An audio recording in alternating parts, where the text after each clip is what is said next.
Okay, welcome. As you know, in the state of Israel, we commemorate Yom Hashoah. Tonight, there will be a siren at exactly 8 o'clock. So the break will be from quarter to 8, maybe in a few minutes before that. And at 8 o'clock, after the siren, we'll recite the memorial prayer. And then there will be somebody discussing, I understand it's their mother who was a Shoah survivor, and I think it's a movie about it, the Atara's presentation, which she prepared for after 8 o'clock. There is a lot of material, by the way, from survivors, which is really worth seeing. There was actually a little video that was done about Rabbi Constantine's father. So you can ask him how to get that video. So they made a little movie about his life as a child survivor of the Shoah. I think it's also, if you look at my YouTube channel, there's an interview with Michael Smuss, who was actually a survivor of the Warsaw Ghetto uprising. If you look under maybe interviews, I can't remember exactly, but it's on my YouTube channel. Keeps getting larger and larger, so I have to. Yeah, so it's always worth listening to people who have firsthand experiences that they can tell, because the number of those people is decreasing every year. And it's not just the issue of to remember, it's also being able to speak to somebody who had firsthand experience is always a different experience than reading something in a book. And so as long as you have that experience and that possibility, it is always worth it. The Yom HaShoah, of course, is very meaningful in the Israeli ethos, because the state of Israel saw itself saw the Shoah, I would say, as something which justified the sacrifice which was necessary to establish a state, because you don't establish a state in the middle of an area like this in the Middle East without sacrifice. As Henry Kissinger once said, that Israel is a lovely country in a bad neighborhood. So the neighborhood is improving, but I'm just saying that there was a lot of sacrifice. And the Shoah itself was seen, especially by the early Zionists in the state of Israel, as justifying the price for the state of Israel. It's not by mistake that every diplomat who comes to Israel, they take them to the Yad Vashem Museum and talk about the Shoah. And this is the official part of the official state visit to the state of Israel. It's not, this is by design, it's not by chance. And this idea of going to Yad Vashem is to understand why we need a state of Israel from a political, sociological point of view. One other thing I will mention is that in the early days of the state, remember, Zionism as an ideology from the late 19th century into the early 20th century was an attempt to change the narrative of Jewish survival. Whereas Jews survived in the diaspora, what we call in Hebrew galut, which literally means exile. We survived in exile for 2,000 years. This is not something which is the obvious, because normally nations that are not in their fatherland and their motherland, they disappear. They don't survive the intermingling. It's easier to survive if you've been in your country for thousands of years, like the Chinese or the Japanese, than if you have not been in your country for thousands of years. It's a very unique and unusual experience. And because of this, Jews in the diaspora, in the galut, were not known as fighters. We were known as survivors, meaning we knew how to survive difficult times, but we more than often did not fight back. Since the Second Temple period, we didn't have an army, we didn't have a police force, and we didn't really know how. People would say, how come all these Jews in the Holocaust, why did they go like sheep to the slaughter, as they used to say in the early days of the state? Why didn't they fight back? But the truth is, that's an unfair question. You can't expect citizens who are not trained in warfare and are taken away without even understanding where they're going and don't even understand why they're being taken away to organize themselves as a military. The very fact, what's this? Okay, the very fact that that something like the Warsaw Ghetto uprising actually happened was an anomaly because it's a very difficult thing for something like that, or the Treblinka uprising, or the uprising in the Kovna Ghetto in Lithuania. There were uprisings, but most people were hoping that things would blow over. Nobody knew how long the war would actually be. And when you know how long the war is, you figure, look, the Germans, these are civilized people. Okay, they'll put us in camps, they'll put us in prison. They're not going to slaughter us one after another. That's what most people thought. Um, so you figure, okay, we'll survive this. The war will take whatever war normally takes, and then it'll be over. And I'm sure they were also astonished that they were wrong. So it's really not a fair question. But I also want to say, in the early state, it was very difficult for the early state of Israel to figure out what to do with their survivors. On the one hand, the Shoah was the meaning or the justification for the price we have to pay for the state of Israel. On the other hand, those survivors who didn't fight in the Israeli, the Galut Jews of the exile who were thrown around and tossed around camps, how do we relate to them? In the early 50s, it was really difficult for those who believed in the state to deal with these refugees who had come to Israel from the Shoah. And it took time. And that's why, by the way, Yom Hashoah was specifically put on the day of the Warsaw Ghetto uprising, meaning those are Jews who fought back. That's what we have to remember, okay? That you have Israeli politicians in the early days who would say the IDF was founded in the Warsaw Ghetto uprising. But thankfully, Yom HaShoah is not only called Yom HaShoah anymore, it's called Yom HaShoah v'Hagvura, which used to be understood when it was first set up by the first government, the Ben-Gurion government, Yom HaShoah v'Hagvura, the day of the Shoah, and the courage. Which courage was it understood? The courage of the ghetto uprising in Warsaw. Today, Israeli society has changed. It has matured. And now Israelis understand the courage is not just the ghetto uprising. It's the courage to survive. It's the courage to be optimistic and say, I'm going to make it through. That takes a lot of courage. In a small way, we all understand this because for a year we've been living under a pandemic, which is very depressing. And even for relatively little things like that, compared to the Shoah, you need courage, you need optimism, you need determination. Even more so when you're in a labor camp where you're half starved and half frozen and you're being belittled on a daily basis.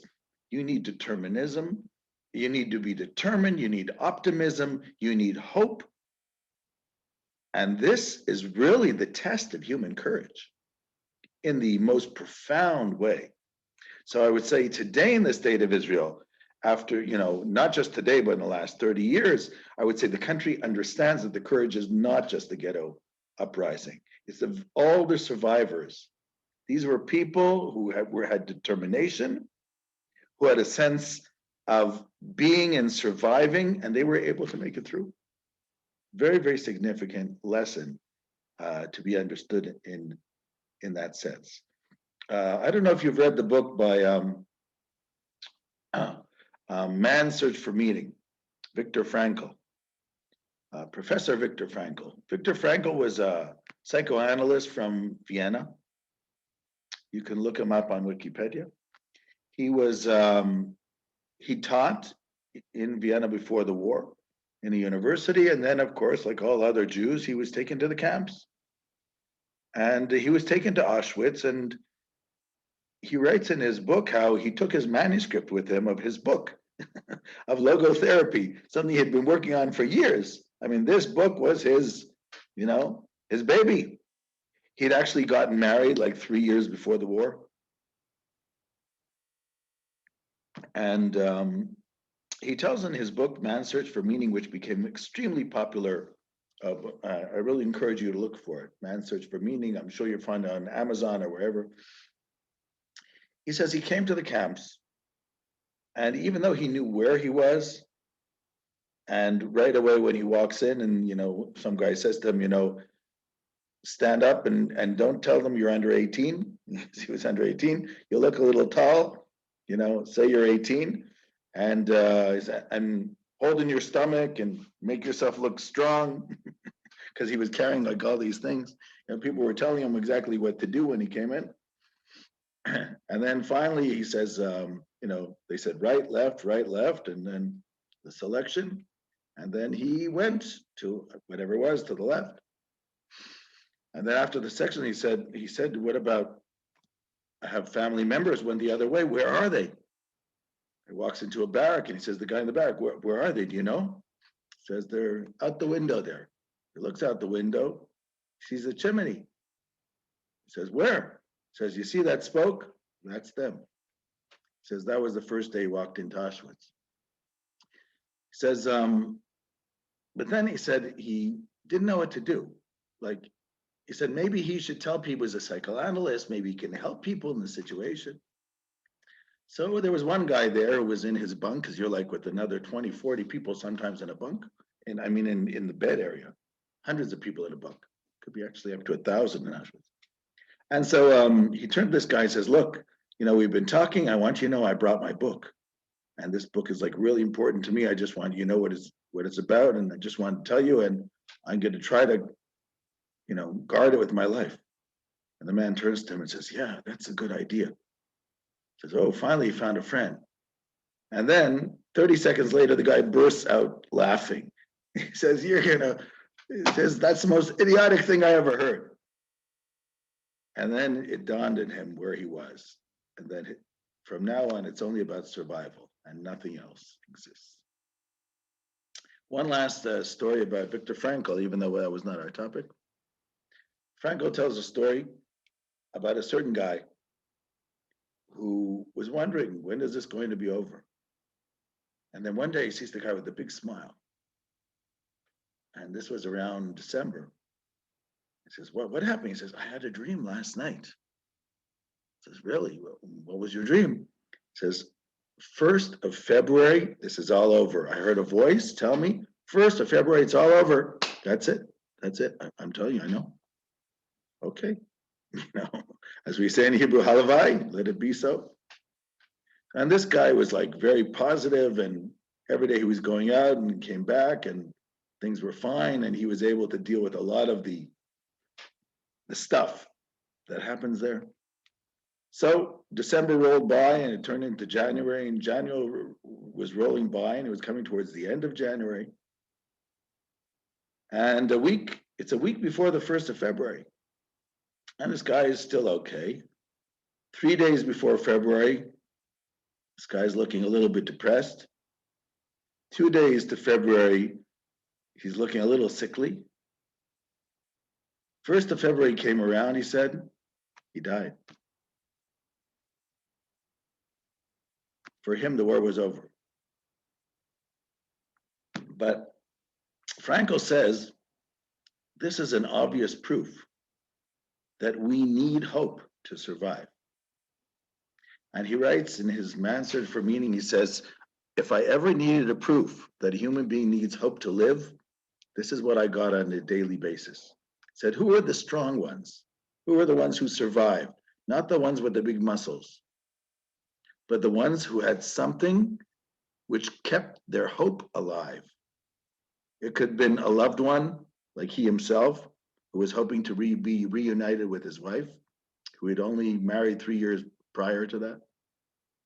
Some people had a belief. So it could have been family, it could have been a loved one, could have been relatives, parents, could have been a belief that God will take you out of there. It could be lots of things. But whatever ignited your hope, that was your strength. And that strength is what kept people alive. Man's Search for Meaning, and I Really, it's a important, I would say an important book to read too, not just a good book. Okay, dear friends, the first person I want to mention is Rabbi Klonimus Kalman of Piazechna. And as I open the share screen, I'll just show you something on Wikipedia about him. You can also see a picture here. Klonimus Kalman is a hassidic Rebbe. You can actually see by the payas. The Hasidim are the ones that have payas. Hasidim and Yemenites are the ones who have the payot. He is born in 1889 and he dies in Treblinka in 1943. Why in Treblinka? After the liquidation of the Warsaw Ghetto, all the survivors were taken to Treblinka, even the ones who, before the revolt. Actually, in the Warsaw Ghetto uprising, there were only a few hundred people left. All the people were basically taken on trains to Treblinka before that. And the vast majority found their death in Treblinka, including Klonimus Kalman. Who is Klonimus Kalman? He's called Piazechna. Piazechna is a city which is southwest of Warsaw. And he basically ran what we would call today a high school yeshiva. But even less than that, it was more elementary school.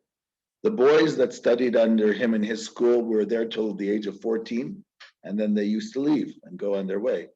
He wrote a book called Chovat Talmidim, The Duties of Students, which is all about an educational book for the students of his yeshiva. He wrote another book called Hachsharat Evrechim for the older ages, those who are going through their teens and entering adulthood. And he spent his time as an educator. He had a kehila, he had a congregation, but most of his time was in the school that he was running in Piazechna. When he was transported by the Germans to the ghetto, so his congregation went with him, and possibly some of his students too. Aside from the two books I just mentioned, there was a book that was found in the ghetto called Eish Kodesh, the Holy Fire. How is Eish Kodesh found? Supposedly he hid it in the, I'll show you a picture of a letter from him.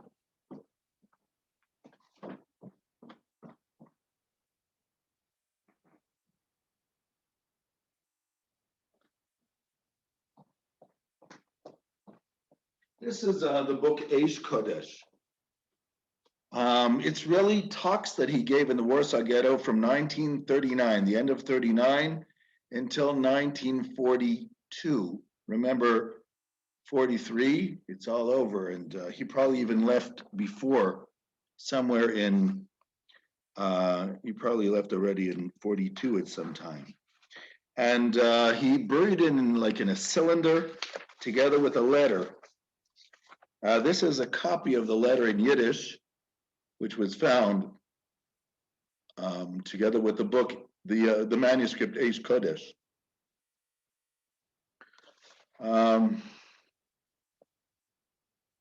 It's actually in Hebrew, come to think of it. It's a letter that he is writing to his brother, who lives in Palestine at the time. And basically, if I'm to sum it up in a word or two, he's basically saying, some of it is in Yiddish, excuse me. Some of it is in Yiddish, and they translate it. So it is in Yiddish, but they also translate it into Hebrew. That's what happened. So it's basically, it says, Hareini mikabel ashot latzmi, I'm asking whoever finds this letter and this manuscript to please bring it to my brother, I think his brother-in-law, Yeshayahu Shapira, who lives in Israel, and he will know what to do with it. Anyhow, the manuscript was found after the war. Supposedly it was, Karbach, Shlomo Karbach used to say it was found by an American chaplain. It is possible. However, the actual manuscript, the way we found it after, it's hard to know exactly how it got there. But there was a fellow who worked in the Jewish agency by the name of Baruch Duv Devani. And he had heard that the Eish Kodesh manuscript was found from in Warsaw Ghetto area, and he started looking for it because after the war, nobody knew exactly what happened to it. And so he went to, there was a famous library called the Ringelbaum Library. This Ringelbaum basically, there was a library in Vilna of all Jewish books that they could gather to survive the war. And it was an underground library. And there's a fellow by the name of Ringelbaum who was the last person in charge of that library. And that library survived the war. And Duvdavani heard that maybe in that library there was the copy of Eish Kodesh, and he went there and found it. It was in Poland, and brought it to Israel and published the book. So Eish Kodesh. So let's, without further ado, I want to read to you something from Eish Kodesh. I translated this part into English. This is taken from Shabbat Shuvah. Shabbat Shuvah is the Shabbat before Yom Kippur, between Rosh Hashanah and Yom Kippur every year. It's called Shuvah, which means return, based on the Haftorah that we read from the prophet, which starts, Shuvah Yisrael, return, O Israel, unto God, for you have stumbled upon your sins. So it's called Shabbat Shuvah. So Shabbat Shuvah, September 1939, and obviously he is summarizing things that he said over Shabbat. He probably wrote it Saturday night, these ideas. Return, O Israel, unto God, for you've stumbled upon your sins. Remember, he's talking to his congregation in the Warsaw Ghetto at the end of 1939. So there were 400,000 Jews in the ghetto at that time, all cramped up into small quarters. It says, the Midrash says that God keeps the whole Torah. There's a very unusual Midrash, which is found both in Shmot Rabbah and also in the Yerushalmi, that says that just like we have to keep the Torah, even God keeps the Torah. Obviously, philosophically, that doesn't make any sense, but there's a Midrash like that. Maybe it's based on the idea that human beings have to mimic God, what we call imitatio Dei, right? We say in Latin. Just like God is charitable, we have to be charitable. Just like God made clothing for Adam and Eve, we have to clothe the naked, etc. So it says God keeps the whole Torah. So it says, if the Midrash says that God keeps the whole Torah, and he's taking this very literally, how does God keep the mitzvah of teshuvah, of penitence? Because we human beings, we make mistakes, right? So we make mistakes. So we have a mitzvah to mend our ways. But what about God? If God is perfect, God doesn't make mistakes. So how would he possibly keep a mitzvah called teshuvah? Well, he says, when he withdraws from the idea of sending an evil decree, chas v'shalom, upon his people, Israel, or even thinking such a thought, that's his teshuvah. In other words, if God wants to allow an evil decree to fall upon the Jewish people because they sinned, and then God decides, no, let's not do this, that's God's teshuvah. So, as the verse says in Kitisa, and God had regrets and did not send the evil upon his people. It says that, by the way, after the sin of the golden calf, when God wanted to punish the Jews, and there was a punishment, but in a more severe way, and Moses said, you can't do this. What are the nations going to say? If you say you want to destroy your people, what would the Egyptians say? You took us out of Egypt to destroy us. So it says, God changed his mind as if he had regrets, second thoughts, and decided not to do it. So, Klonimus Kalman says, what is this change of heart that it says in Hebrew, Vayinachem? What does that mean that God had a change of heart? This means as if remorse, which is the first stage of teshuvah. When a person has regret that they did something wrong, that's the first stage of penitence. This is God's teshuvah. When he has remorse, when he was thinking of punishing the Jewish people and realized, I can't do that. That's his teshuvah. Okay? This is not, by the way, a regular theological argument. If you follow what's going on here, this is a very painful discussion for the person talking. I will continue. Have that in mind. Remorse is the first stage of teshuvah. However, if God's teshuvah is only on the evil that he thought of sending to his people, well, then the Jewish people are still in the same rut, in Hebrew, matzav kasher, that they were in before. So, okay, God decided not to add any evil to the Jewish people's situation. But hey, we're not in a good situation even before that. So that's not full teshuvah, because his remorse was only not to add evil or plan to add, but we still remain in our lowly state that we were before. So that's not full teshuvah. That's not full penitence.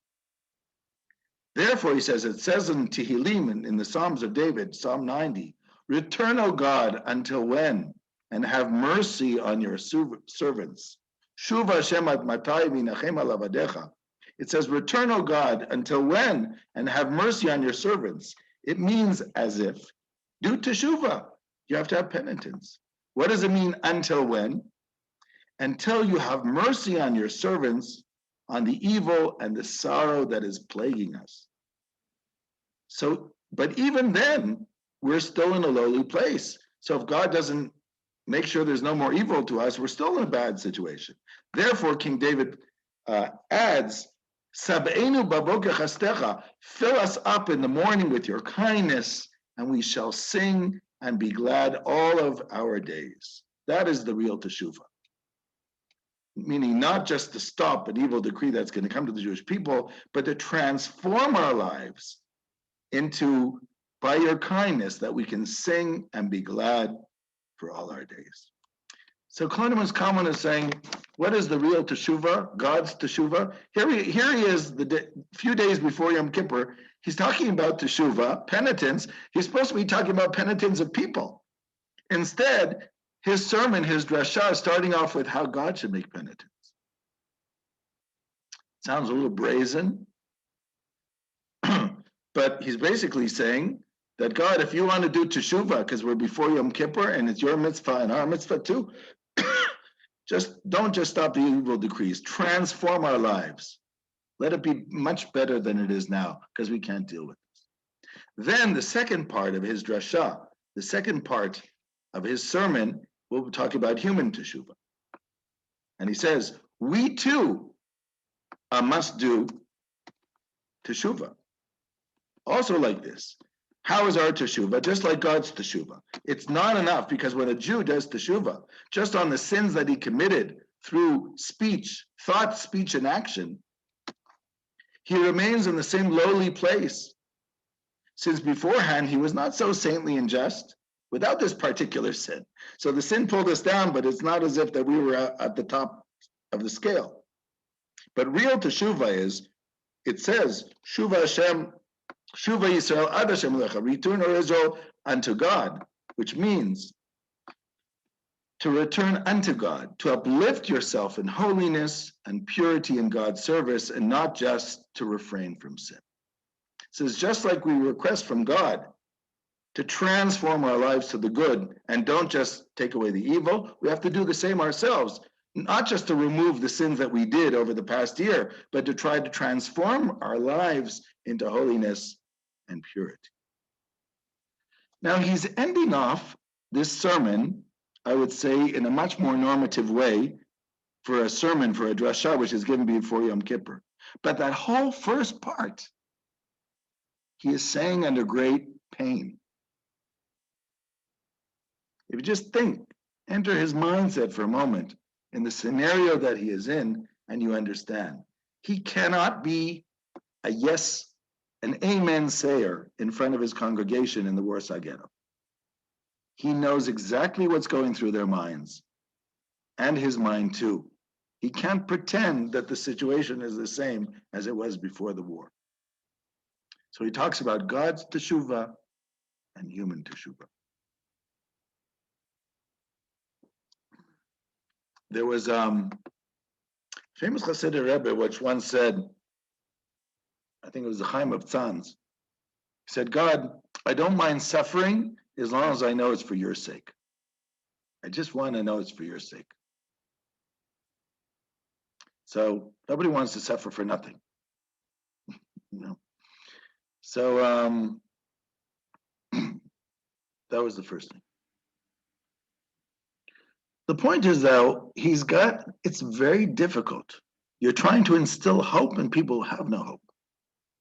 You're trying to make Rosh Hashanah Yom Kippur into something significant when people are thinking of other things.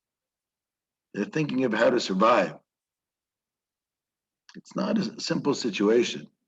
How do you give people hope? How do you make them, it's not a simple thing. A lot of his drashot, a lot of his sermons are jumping back and forth, what I call between over the fine line of trying to be, on the one hand, a normative rabbi, and the other hand, he knows exactly what's going through everybody's mind, and he has to deal with it. Let's look at one more.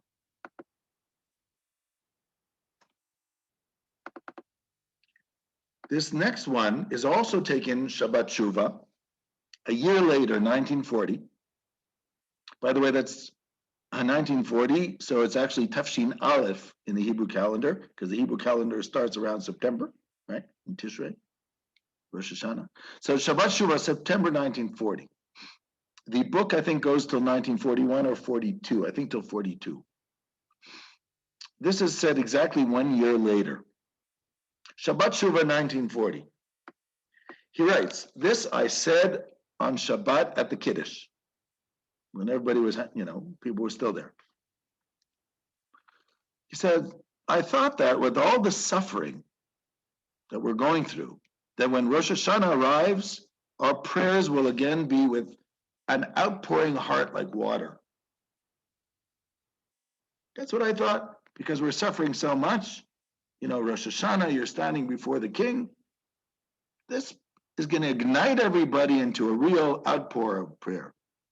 However, even though we believe that our prayer helped, because remember, we're talking about after Rosh Hashanah, but when I looked around, I realized that before the war, there was more enthusiasm and more outpouring of the heart in prayer of Rosh Hashanah than this year. So how do you explain it? He says, this is simply since we're just too weak and we don't have the strength anymore. However, in general, we see that Rosh Hashanah and Shabbat Shuvah are not with the same reverence and enthusiasm that we're used to. And he writes, and others told me the same, that they also felt that people were just not into it the way they used to be before the war. He says, what's the reasons for this? So first, he's making analysis. He's analyzing the situation. He realizes that people are feeling, we say in Hebrew, miyuashim. They look like they're losing hope. And even the prayer is not coming out right. And now, as the rabbi of his congregation, he has to say something. He has to give people a reason to pray better. It's not a simple thing to do.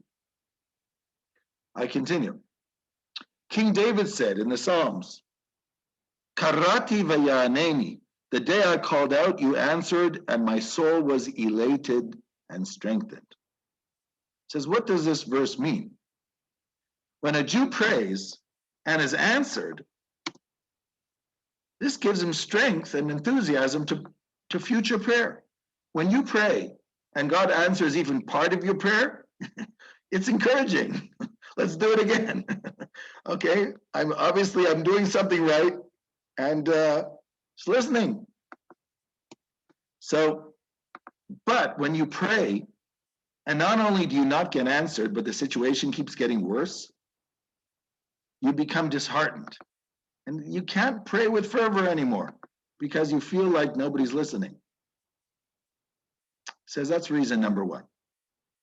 Because when your prayers are not answered and the situation is going downhill, you start to give up hope. Says the second reason is that both faith and happiness are only achieved when you believe that you can be happy again. In order to be happy, you have to believe that you can be happy. But what if you don't believe that you can ever be happy again? Then how do you be happy?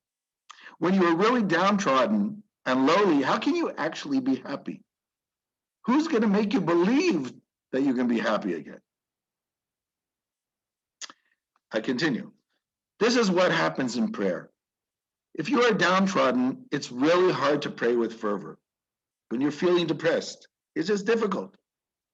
But King David said, Mima makim kratich Hashem, from the depths, out of the depths I have called out to you, O Lord. Not just one depth, it's in plural, but at least two. Meaning, even after I fell, I called out to you, God, from the depths, from the first depth, and you did not answer, and I was not saved. And because of that, I fell even lower, a depth within a depth. But still, I will strengthen myself and call out to you a second time. That's called Mima Makim, from the depths, in plural, do I call out from you, God. Which means that even if I fell and I'm in a low spot and I called out, you didn't answer, and I fall again, I'm going to try again. Says that's what you have to do. As it says, King David says in chapter 21, I think it is. It says, Kaveh el Hashem chazak v'ametz libecha, hope to God with all of the strength of your heart, and hope to God. And the Talmud says in Brachot, why does it say twice? It's to teach you that if a person prayed and God did not answer, try again until you get it right.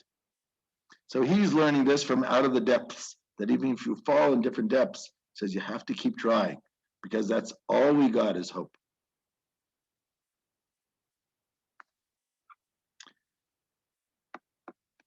I want to show you one last thing before we leave Klonimus, Kalman, and Piazechna. The Shabbat Shuvah's September. It's right before Yom Kippur. It's the month of Tishrei. Then there's a festival called Sukkot. Right? Now, this Sukkot, right before he writes on Sukkot, what he's going to say, it says, the second day of Sukkot, this is the Yortzeit, he uses the term Hilula, what the Hasidim use, of my holy son, Rabbi Elimelech ben Sion, may the name of righteous be for blessing. What happened was, I can show you from the book, in 1939, there was a rocket attack on probably part of the battle over Warsaw.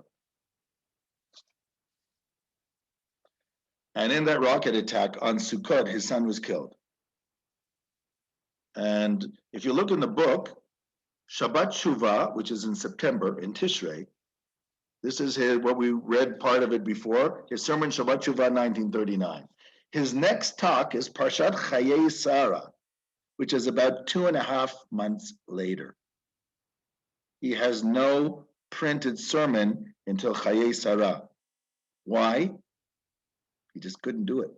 After he lost his son, which was just a week after this talk, he wasn't able to talk, he wasn't able to write up his drashot.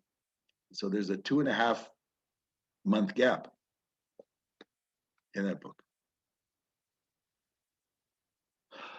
What we learn from an individual like Klonimus Kalman is always to look for hope, even if you never find it. And he didn't find it. He died in Treblinka. But that doesn't mean you don't look, because somebody's going to find it. You've got to keep looking. Shlomo Carlebach, the famous rabbi singer, tells a story. He calls it the story of the hunchback.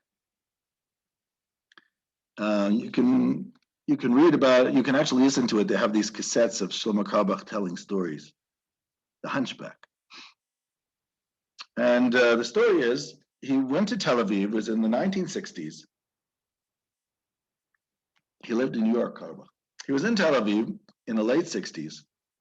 And he saw this, it might have been the early 70s. He saw this hunchback that cleaning the streets with a long coat, sort of like dressed like a chassid. And I walked over to him and said to him, Shalom Aleichem, right? And the man said, Aleichem Shulam, with like a heavy Polish accent, Yiddish Polish accent. And so Karabach looked at the street cleaner, he said to him, and the guy was like humped over like a hunchback. He said to him, where are you from? And says, I was born in a little town called Piazechna. You ever heard of it? Karabach says, actually, yeah, I did hear of it. There was a famous rabbi there. His name was Klonimus Kalman Shapira. He wrote lots of books. He had a little yeshiva there for young people. Died in Treblinka. I know all about the story. Have you ever heard of Klonimus Kalman? Karabach says to this man cleaning the street.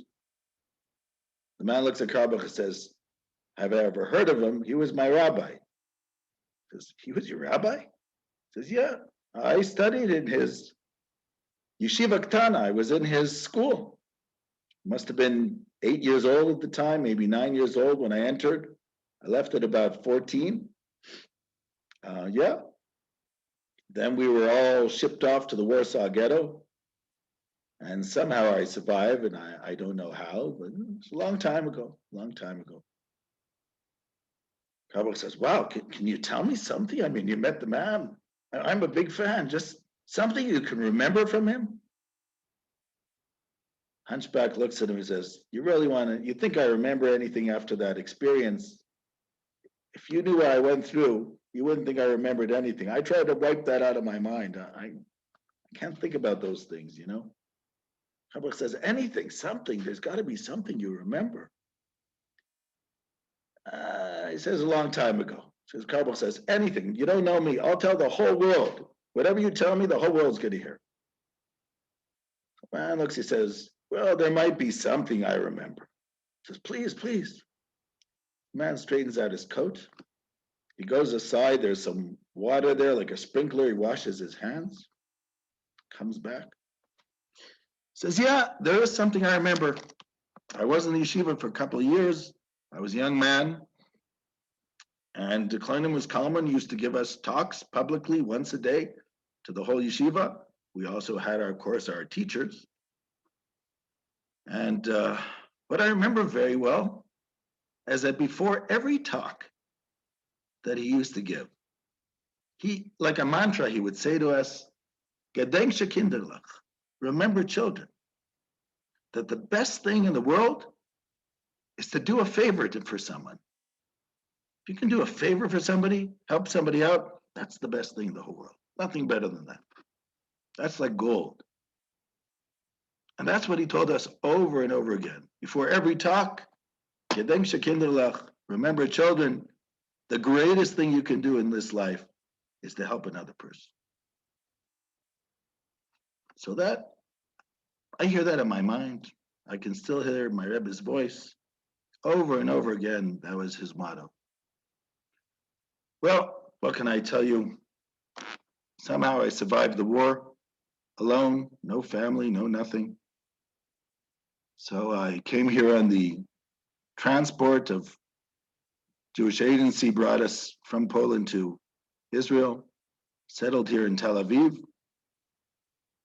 And it's not easy. You got the memories, you got the nightmares. It's not easy. He says, there's some days where I find it just too difficult. The memories, the nightmares. He says, one day it was just overwhelming. It was like it was running after me, not just in my sleep, but while I was awake. I just couldn't stand it anymore. I threw off my coat, threw off my shirt, ran into the Mediterranean. The water was up to my nose. And then all of a sudden I heard the voice of Klonimus Kalman in my head saying, Gedenk Kinderlach, remember children, the best thing is to do a favor for somebody, help somebody out. So I came out of the water, put my clothes back on, went around the city seeing who I could help. I helped this person with their garbage. I helped this person with their leaves on their lawn. You can help lots of people, even in one day in Tel Aviv. Well, Kalbach left, went back to New York, and ends the story. He says a year later he came back to Tel Aviv, or 5 years later, I forget what it was. Came to the same spot and looked for the street cleaner, and couldn't find one. Finally found a street cleaner. He says, "Do you remember the street cleaner, the Polish guy, the hunchback?" "Oh yeah, yeah. Unfortunately, last year he passed away." So that's the story of Shlomo Carlebach and the student of Klonimus, Kalman. Talking about the Shoah is difficult. It's not, okay, I know that there is an attempt to say that it's unique, and it is unique because the technology, unfortunately, of the 20th century was such that the amount of people that were killed, not just Jews, by the way, but Jews were definitely singled out by the Nazi operation. It was totally irrational. They were using manpower and things to kill Jews when they were losing the war. So definitely Jews were singled out. But the death machine, right? You're talking about what, over 50 million people dying in World War II. And only a certain amount of them were soldiers, civilians too. So when you talk about the Second World War, and specifically the Shoah, the experience of being in the camps, which is even, in a sense, worse than a war. If you're a prisoner for no reason, it's very, very hard, these experiences. It's not surprising, therefore, that the shadow of the Shoah is still upon us and probably will remain upon us even when the survivors are not around anymore. I want to tell you a story. This story was told to me by Norman Lamb, the late Norman Lamb. He was the chancellor of Yeshiva University, president of Yeshiva University in New York City. And he heard this story from a fellow named Shlomo Zalman Shragai. Shlomo Zalman Shragai, who was active in the Mizrahi, like the religious Zionist party, like today, what they call Habayit HaYehudi. But it was before the state, in the Jewish Agency. And right after the war, the Jewish Agency sent emissaries, shlichim, to look for children who were hidden in Poland in monasteries, private homes, orphanages, places like that. And there are a lot of stories of this, and a lot of children, by the way, were hidden. If you go, for instance, to see the ghetto in Krakow, the ghetto in Krakow had so many entrances because it wasn't a regular ghetto. They basically just took a part of the city and eventually started building a wall around it.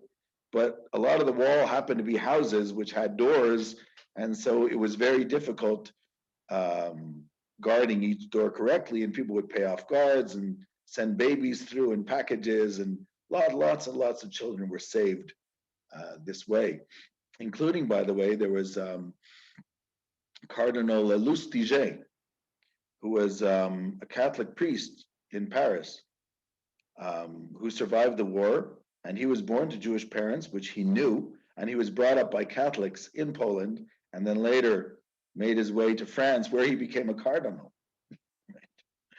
But he knew he had Jewish roots. These stories. He made a joke one time where he said when they were looking for a new rabbi of Paris, he says that I could be the rabbi of Paris. And then they finally took a rabbi of Paris who was Moroccan born. He said, well, I probably speak Yiddish better than he does. But yeah, the story of Cardinal Lustiger. Anyhow, getting back to this. So there were emissaries who were sent by Aliyat HaNoar to look for children. There is a famous story of Rabbi Kahanman, who set up the Ponevezh Yeshiva in Bnei Brak, who was one of these emissaries, and went to an orphanage where he was told that children were deposited before the war, when the things were getting rough. And he spoke to the person in charge, the mother superior, said, we don't really have Jewish children here, but no problem. If you want to come in, look around, no problem. He said, okay, I don't want to interfere. Can I come maybe at mealtime? Yeah, come at mealtime. So he went around, he said, can I talk to the children? He says, yeah, if you want. He says, no, I'm going to go, I'll go one by one, if that's okay. Right? He went one by one, and he whispered in every child's ear, Shema Yisrael, Adonai Eloheinu, Adonai Echad. And he assumed that if they had Jewish parents, every night before they went to sleep, they must have read with them the Shema. And maybe that they would remember. And he went from child to child. And whenever the child started crying and said, Mommy, then he knew it was a Jewish child. Famous story with Rabbi Kalman, the and the children of an orphanage. So Shlomo Zalman Shragai was given the same task, and he went also to look for children. And he tells the story on the way back. He's in this train. It's still these rickety trains right after the war. And it's on its way to Warsaw, where he has to catch his plane or maybe a ship. I don't know what they did in those days, in 46, 47. It probably was 46. So he says he's sitting in a cabin there in the train, and facing him is a fellow, looks a little hassidic, definitely a Jewish man, sitting next to his daughter, and he's sitting on the other side of the cabin, facing this fellow. So the sun's about to go down, and he looks at the guy and he says, Mincha, Mincha, it's time for Mincha. Man says to him, no, after what he did to us, doesn't deserve it. So, okay, he doesn't want to daven Mincha, I'll daven Mincha. So Shragai prays Mincha in his seat and whatever. Then it gets dark. You know, in the summer in Poland, it gets dark around 10 o'clock, but it gets light like at 3 o'clock. The night is very short.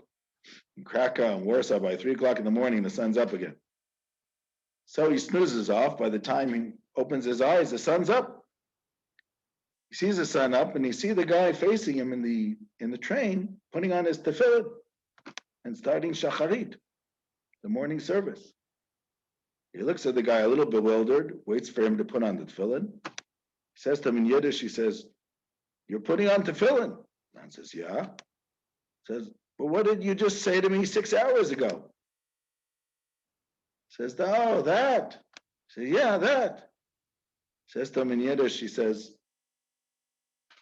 "Who else does God have in this world? I'm taking pity on him."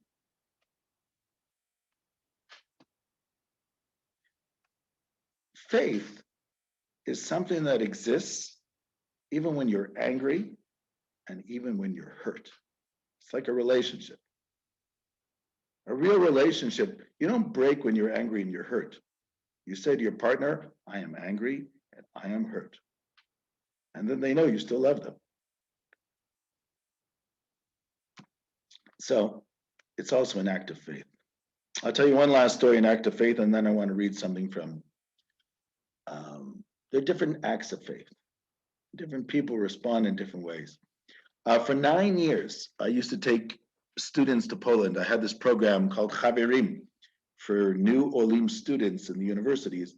Actually, I ran it in 4 different university campuses for over 10 years. It sort of existed for 15, but I would say its heyday was the first 10. Then I ran out of money, so it was very difficult running it after. But we had thousands of Olim Chadashim who went through the program, and I was very happy that I was able to do my share in Klitat Aliyah in those days after the major Aliyah from the former Soviet Union.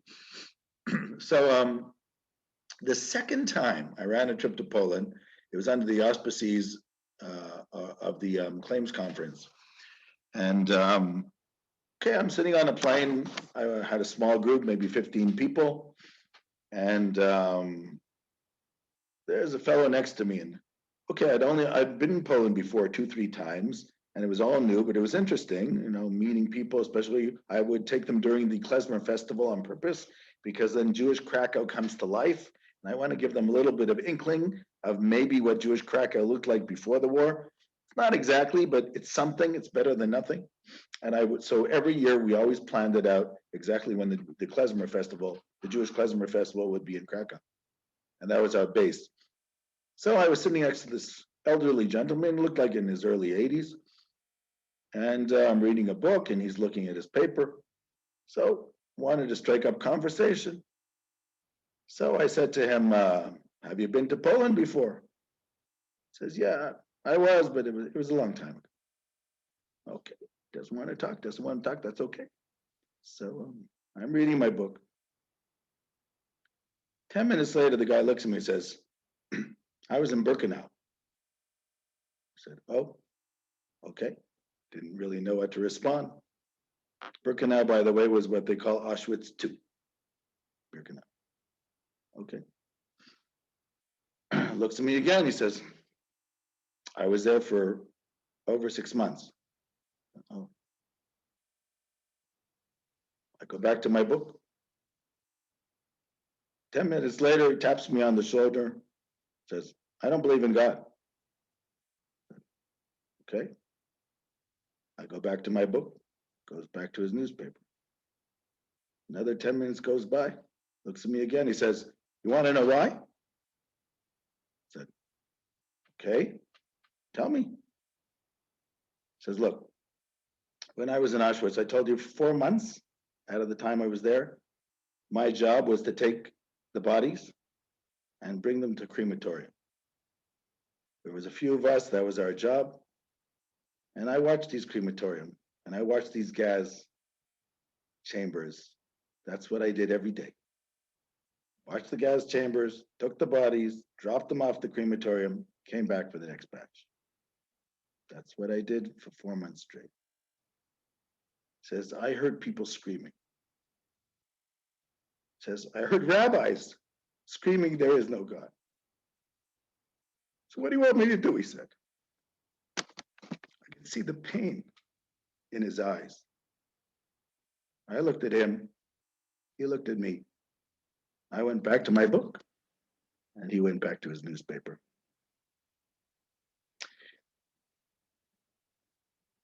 That was an act of faith, what he was saying to me. He was not trying to intimidate. He really wanted to know what I was going to say, but who am I to say something? So, you know. I think that's a great point. Like, who are we to say something? You know, people go through, let me tell you another story not related to the Shoah. There was a fellow who was a reformed rabbi from South Africa. Gershon Weiler, his name was. He set up a synagogue, which is actually three buildings away from my house. That's why I'm pointing in this direction. You're probably wondering why. In this direction down the street. It was set up as a reformed synagogue today, as Reconstructionists, and then adjoined them, whatever. It's just a few doors down here. His name was Gershon Weiler, and I knew him because my father was friendly with him. And when he used to come to Israel, he used to meet with him. This Gershon Weiler had 2 sons. He made Aliyah to Israel. He had 2 sons, and he lost 2 sons in the army. What we call in Hebrew, Av Shakul. 2 sons he lost in the army. How do you say it? Av Shakul, which means, or Em Shakula, somebody who lost a child. Av Shakul. I have a question. Wait a second, let me just finish the story. Okay. So what he used to do, he used to volunteer. Every time there was a family who lost a soldier, he would go there. And since he did this all the time, they expected his arrival. Because you start doing this for years, people know you are, people know the story of your sons. In fact, in the Jerusalem forest here, right next to Jerusalem, there's a little park which is in their name. There's also a street in the Jerusalem forest named after his sons. So that's what he used to do. He would go to these places. So one time my father was here visiting, and Gershon Weiler said to him, would you like to come with me? I'm going to visit a family like this now. I said, what am I going to do? He says, just tag along. Father said, fine, I'll tag along. So Weiler goes to the family, sign on the door is open. You know, when you have Shiva in Israel, the door is open. He walks in right away. They knew exactly who he was. Goes over to the father, goes over to the mother, gives them a hug. They know who he is. He sits down, doesn't say a word. And then he left. Sometimes you don't have to say anything. They know that you understand their pain, and that's helpful, right? The Talmud says, Agra de Beitamnia Shtikuta, which is Aramaic for the reward of going to a house of mourning is when you keep silent. It means I'm here for you, and I'm not going to say something stupid. Unfortunately, sometimes we're so embarrassed that we have nothing to say, we say the wrong thing. Agra de Beitamnia Shtikuta.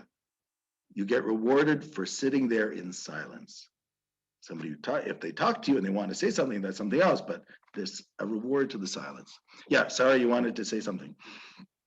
Rabbi Weiler was the one that built up the synagogue where I done my reform conversion. Oh, really? In Johannesburg.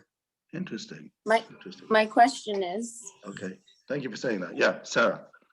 You said it was Ab Shakar. Is the name Ab Shakar?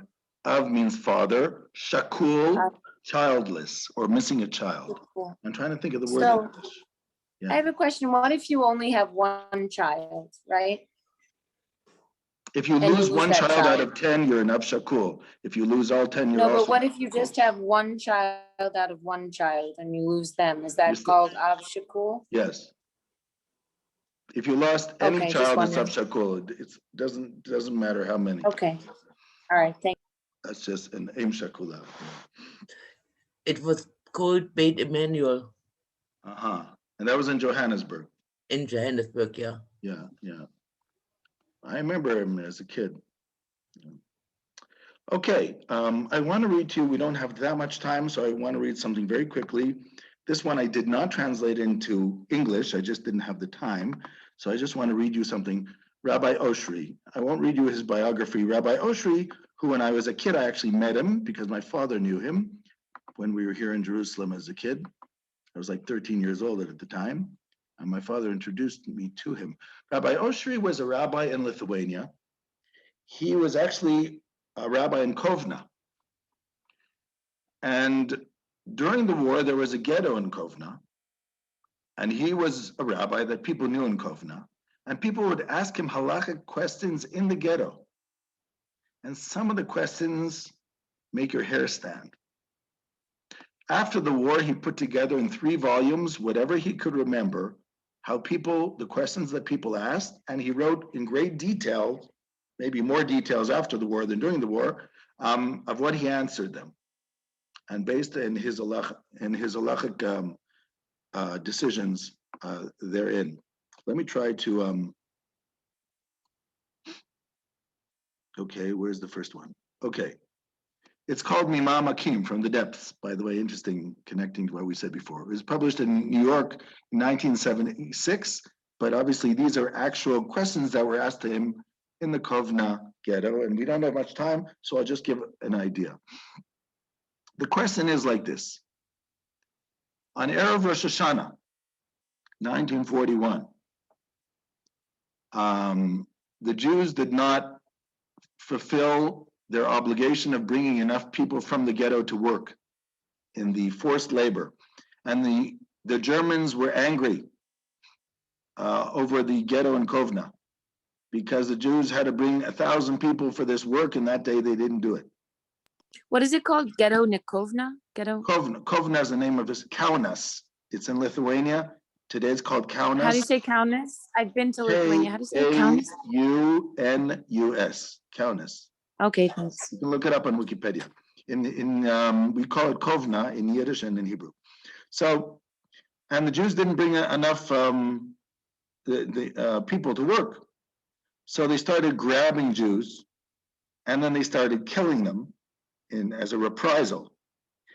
And when they killed them, they removed the clothing and told the people that they could take the clothing of the people that were killed by the Germans, and they said, bury them and you can take their clothing. So the question is, I was asked, are we allowed to benefit from the clothing of people who were killed as martyrs in God's name?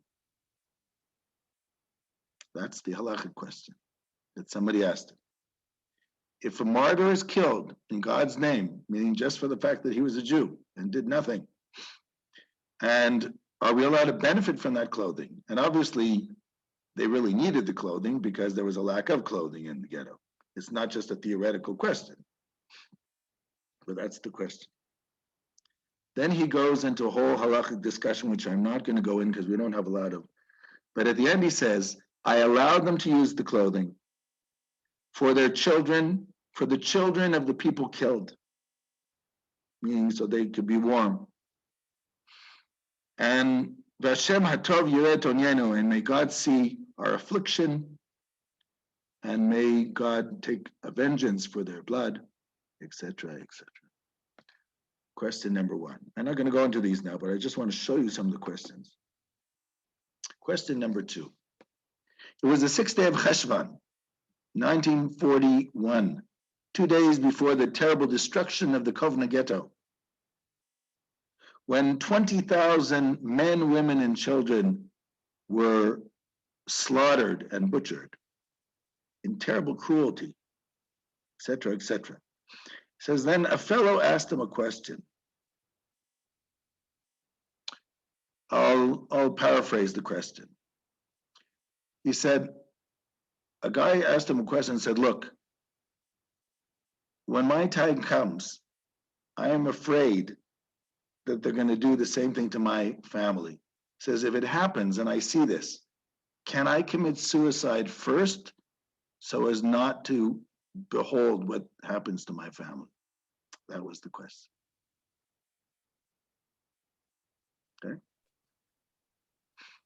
Can we answer the question? Can you answer the question? Yeah. I couldn't answer the question, but I'll tell you what he said. Basically. I bet I can guess what he said. Okay, what? I bet he said, no, he can't commit suicide first.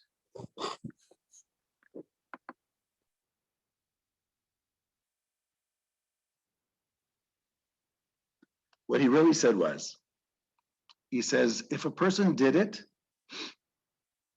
I'm not going to blame them. He says, it's like King Saul. There's a story of King Saul who fell in battle. And he was wounded, and he saw this Amalekite boy. And he said, take my sword and kill me, because I don't want the Philistines to brag that they have my body, and they killed me. And the boy killed him. And there's a whole discussion in Jewish law, was that allowed? Was he allowed to ask somebody to kill him? And Jewish law, they're actually sympathetic and said, yes, it was allowed in his case, because he was trying to save the Jewish people from this terrible embarrassment of the Philistines, that their king should be paraded in such a way. In the end, he allows this man. However, excuse me, one second.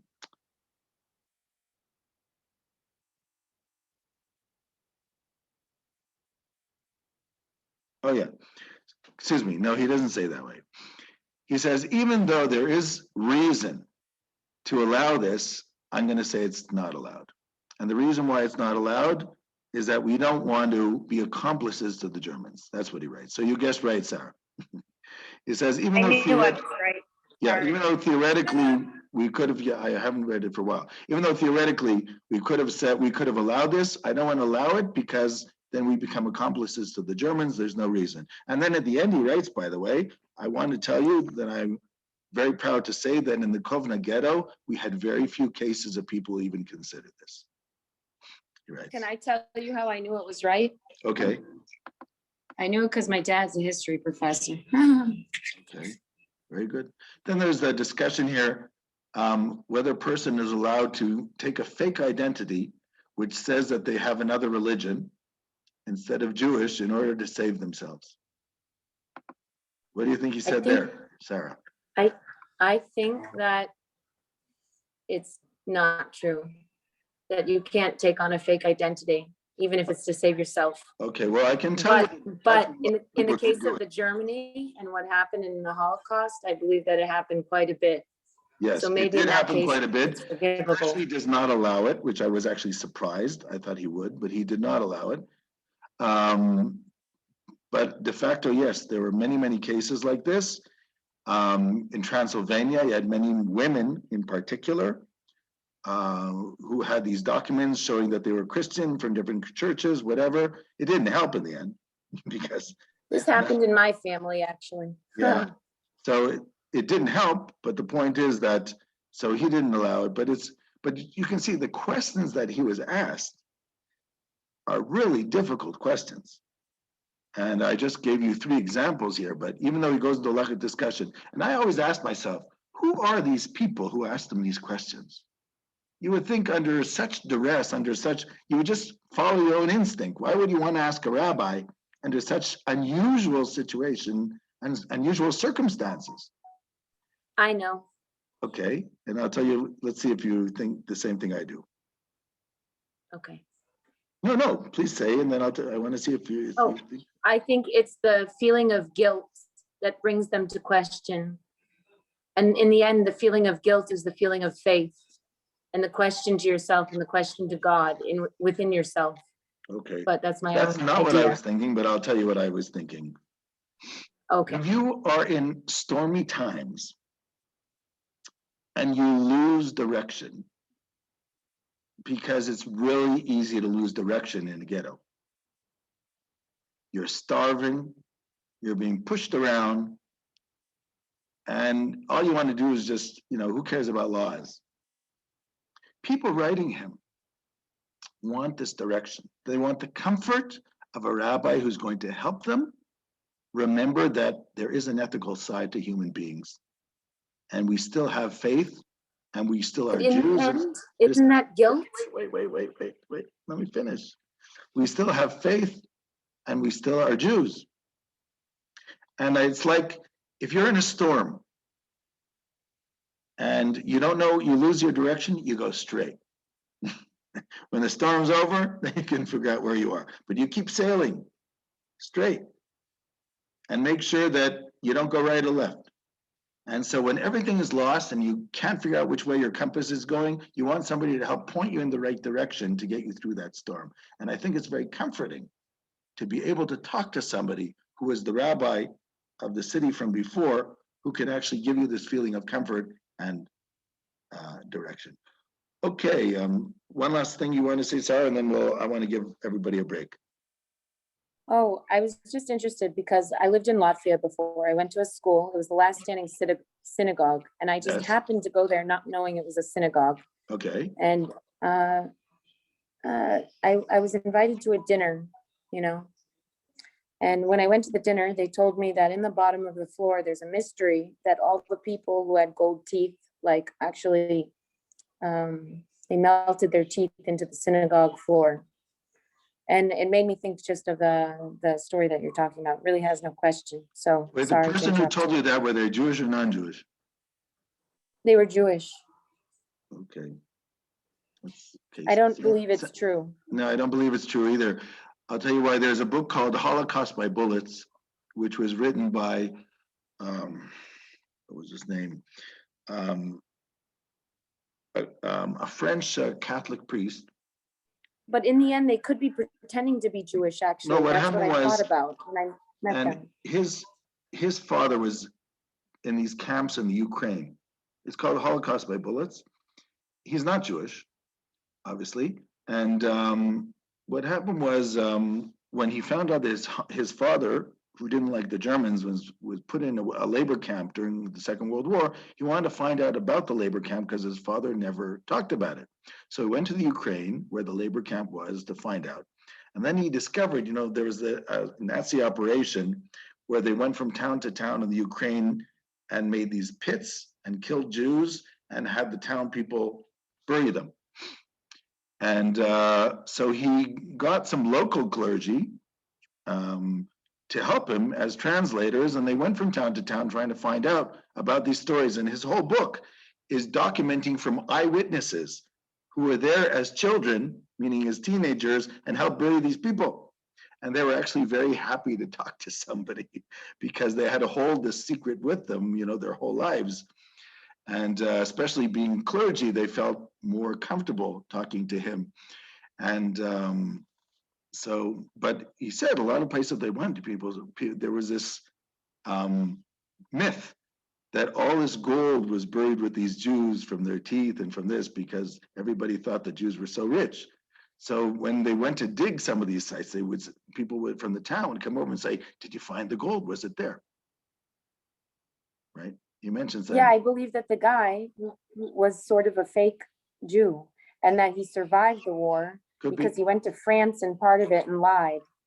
Could very well be. So I'm just saying that this myth exists in many places. Okay, dear friends, this is really one.